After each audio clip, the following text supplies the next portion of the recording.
10 o'clock our time in the night, and it was pouring with rain today. But having said that, we had a really nice weekend.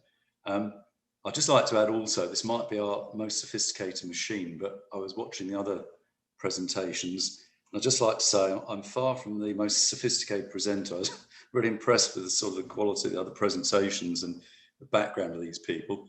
But I'll do my best here on Shockwave. And it is our most expensive device, but it's one that does have a lot of good background behind it. Not that the others don't, but this one has particularly good background behind it in the areas it's used for. It's quite a diverse machine as well, what it can be used for. There's a number of areas which I'll go over. Now, if you look at any sort of medical literature, they often refer to this as ESWT, and I refer to that. It's a bit of a mouthful. It's extracorporeal shockwave therapy. So when I say ESWT, it's just shockwave, and I'll be using that little term from now on. So here's the machine in all its glory. So what is shockwave? So it's an effective treatment for professional therapists. It's not really a treat yourself, it's a home machine like our other devices. It really should be used by a professional therapist. And it works by sending a radial shockwave through body tissue. You may have heard of shockwaves to obliterate kidney stones. It's known as lithotripsy. That shockwave as well, it's slightly different. It's a focused beam, whereas ours is a radial beam of shockwave, and it's radial because little interchangeable heads are sort of slightly curved. Those of you who have seen one will know what I mean, and hence the wave is sort of slightly dispersed as opposed to being focused to a point. But focused to the point, these waves can, like I say, obliterate kidney stones, but ours isn't designed to do that. Shockwaves created by firing a metallic projectile down a metallic chamber. That sounds all rather frightening, but what happens, the kinetic energy of the bullet coming rapidly to rest is sent out as a radial shockwave through body tissue. We have a little diagram of that coming up soon. The bullet is contained safely in the chamber, so there's absolutely no danger to the patient, although it's fair to say the patient does feel a sensation depending on the energy level set by the operator, how sensitive they are, and the part of the body. Some areas are more sensitive than others. I've used it on my heel for plantar fasciitis, and it's quite effective for that. But I did feel it as opposed to when it was on my shoulder, where you don't really feel much at all. And you do hear a slight noise as well. So here's a little diagram of what's going on. As you can see, this is obviously slowed down. It happens sort of hundreds of times a second. And the little ball hits on the little head there, and that's what causes the shockwave. Now, the machine itself consists of three major parts. First is the main unit, as a 7-inch LCD display showing the treatment menus with 7 adjustable programs. It's all very clear. Obviously, there's a manual that goes with it, but it doesn't take long to work out how to use it due to the graphical display. So there are 2 rotary switches. The one on the left adjusts the energy level measured in joules. Now, this goes in a range of 10 to 85 millijoules, adjustable in 10 millijoule increments. And the one on the right is the frequency, so 1 to 20 hertz, 22 hertz range, adjustable in 1 hertz increments. The foot pedal. Now, when the therapist presses the foot pedal switch, the main unit delivers several pulses a second through the treatment handle.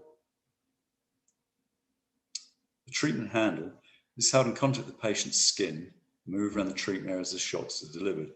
It's got a built-in fan and a choice of 3 different interchangeable treatment heads, which I've kind of touched upon already. This is it being used by a therapist. So you can hear the little clicking noise there. As you can see, this gent isn't flinching here. So on a nice fleshy part like that, you don't really feel too much, but you obviously hear it. So here's the different interchangeable heads. There's a 6mm, 15 and 25mm, and you use those depending on the area. So if you're perhaps going to small areas like in the hand, you'd use a small one, but you do have to remember the energy is greater on the smaller head. So the machine or you will adjust those parameters accordingly because there's a more dense wave being sent out by the small head. A larger one you might use on your back unless you want to attach treat a very specific area. So how does Shockwave work? Now, in a lot of studies, you'll see, or you won't actually see, an explanation of how it works because technically the jury really is out on it. But a lot of people come along this line.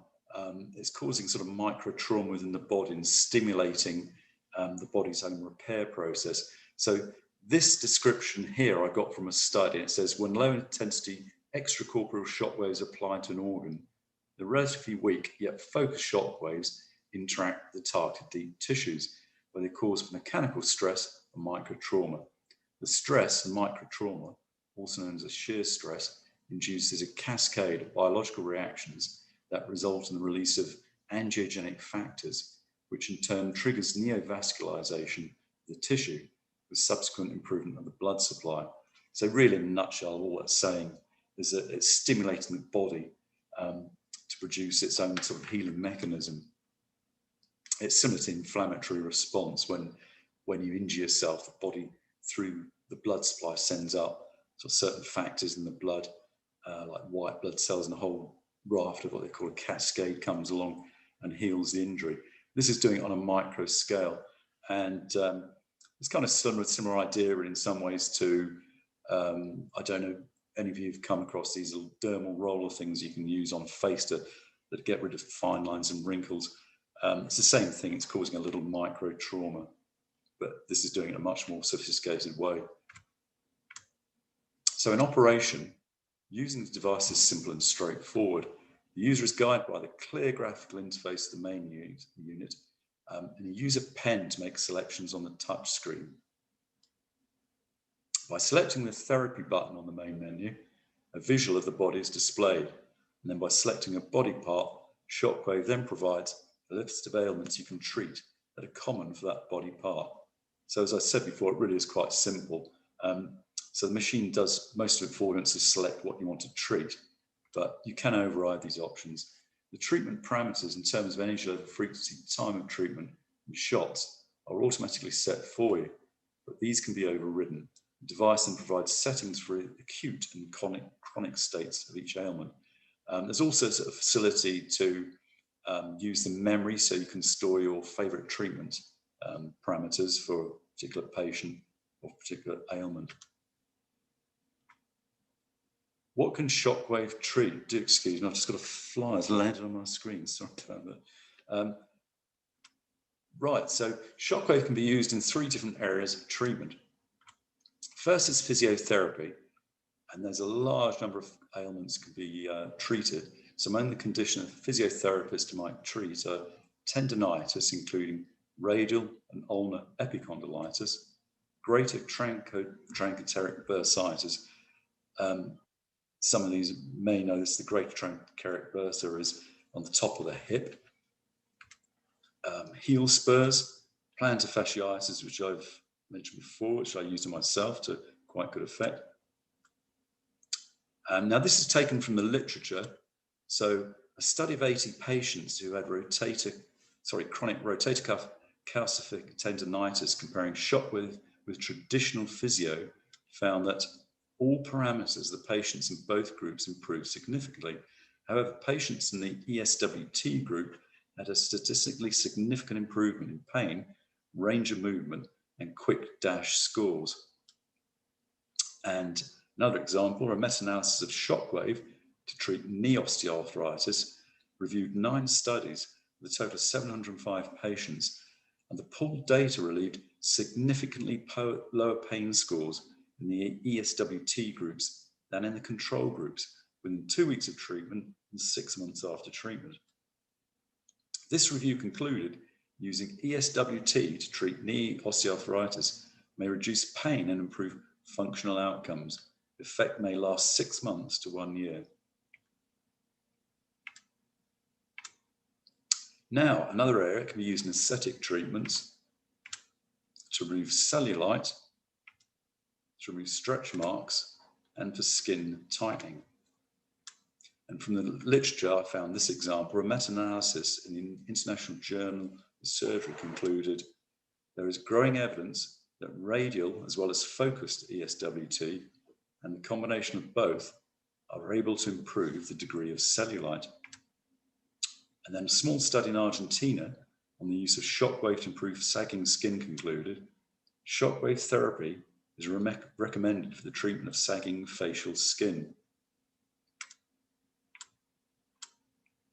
Now in urology, it can be used for erectile dysfunction. And from the literature, this is one of many studies, a review of 9 studies, including 637 patients from 2005 to 2017, suggests that low-intensity ESWT could significantly improve the 2 parameters used to measure erectile dysfunction. Another example, review of, now, what are the side effects? Like any treatment, there does tend to be 1 or 2 side effects. A review of ESWT on cellulite reduction in women reported acoustic waves have only minimal side effects such as minor pain during therapy or slight skin reddening. This was confirmed in 95% of the subjects treated. The patient will feel some mild discomfort, as in most physio treatments, but shockwave does come with contraindications similar to TENS machines, i.e. it's not suitable for pregnant women, over the chest if you have a pacemaker, if you have tumours, or if you have epilepsy. Another review investigating side effects of ESWT in tendinopathy treatment reported that in all, 399 ESWT and 402 placebo treatments were analysed. There were more side effects were documented in the ESWT group than in the placebo group. Most frequently, transitory reddening in the skin occurred in about 21%, pain in just 4.8%, and small hematomas in just 3% are found. This review concluded that ESWT, using the low energy parameters they selected in their study, is a treatment method which has very few side effects. So that's a brief summary of our TensCare Shockwave machine. So if you'd like further details of the unit, please don't hesitate to contact us, any of us at TensCare, and we can provide sort of further literature reviews and evidence from the medical literature, and we'd be happy to answer any questions. So has anyone got any questions? Sorry, David, I think I just need to bring everybody back first to the room. Right. Because I think it'll be easier.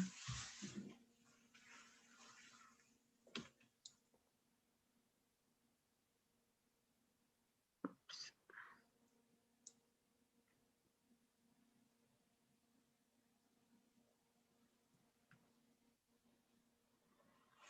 Almost there.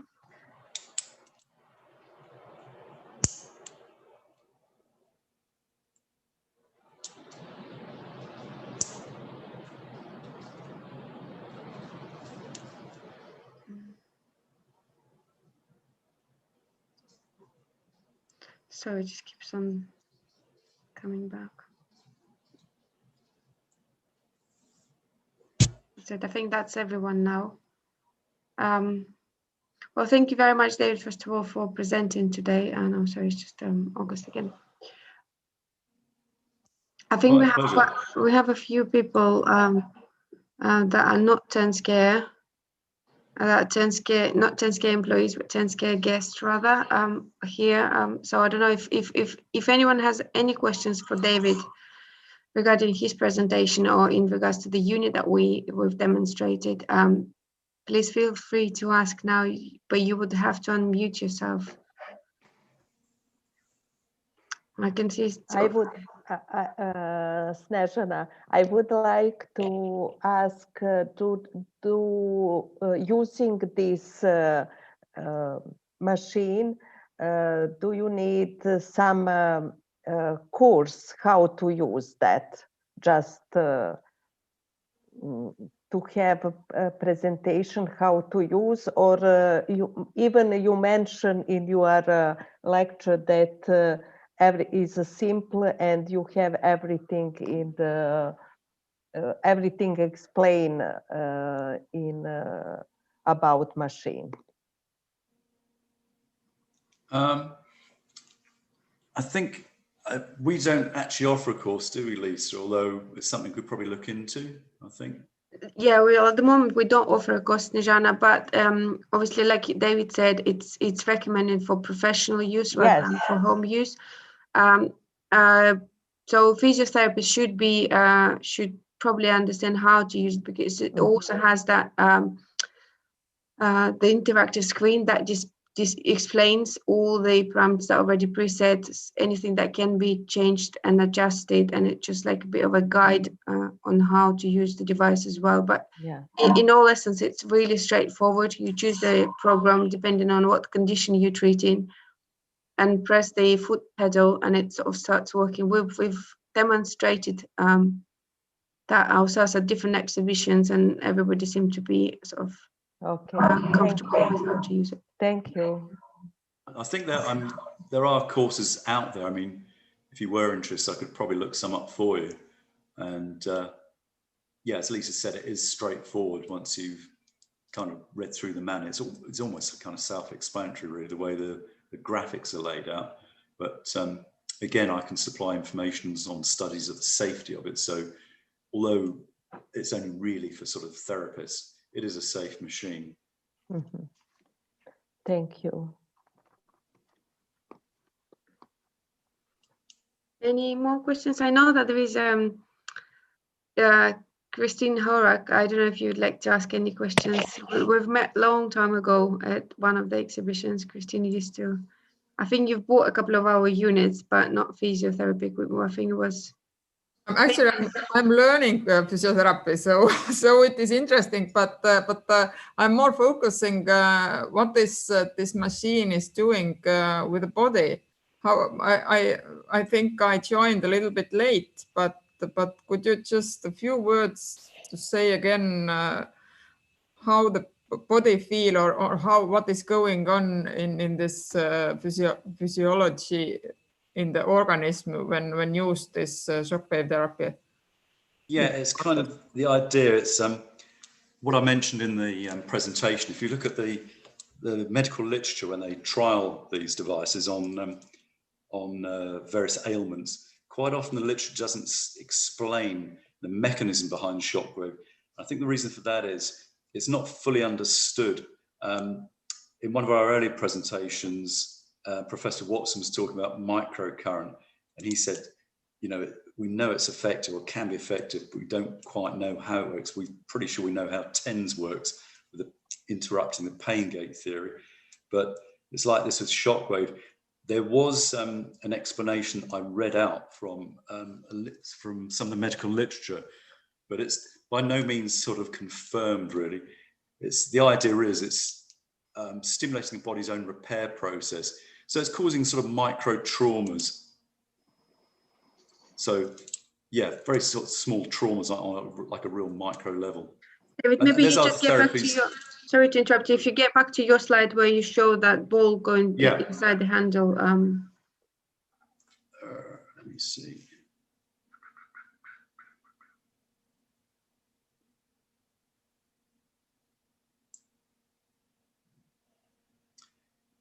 Yeah, did you mean sort of how it works from a point of view of how the machine kind of works inside? We're talking more about how it works on the body. I asked more about how it works on the body, the mechanism, how it... okay, yeah. I'll go to the slide then with the explanation. So it's the explanation in one of the studies I found. It says when the low intensity extracorporeal shock is applied to an organ, the relatively weak yet focused shock waves interact with targeted deep tissues where they cause mechanical stress, and micro trauma. This stress and micro trauma, also known as shear stress, induce a cascade of biological reactions that result in the release of angiogenic factors, which in turn triggers neovascularization of the tissue with subsequent improvement of the blood supply. So I can... So it is like fast and the healing process, actually. So body will start healing itself more fastly then, or how this micro trauma effect works? Yeah, it's kind of mimicking when the body does have a proper injury, you get like this cascade of inflammation within the blood, like white blood cells and etc. And it's kind of doing it on a very small scale, is the theory, but yet to be kind of fully accepted. And as I explained during the talk, it's I don't know if you've come across these little dermal roller things that induce sort of tiny punches into the skin and cause collagen growth. Again, that's kind of stimulating the body's own repair process. So it's working along similar lines to that.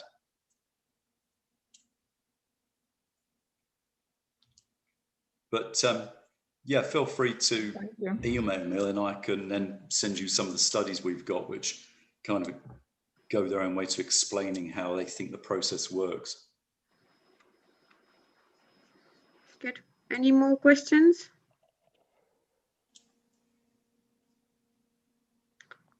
No, I suppose there's no more questions. Dave, I just wanted to say again, thank you very much, and thank you for staying that late. No problem. Like you said, it's almost 10 o'clock there. It's actually after 10 now, isn't it? Yeah, it's about quarter past, I think. Good.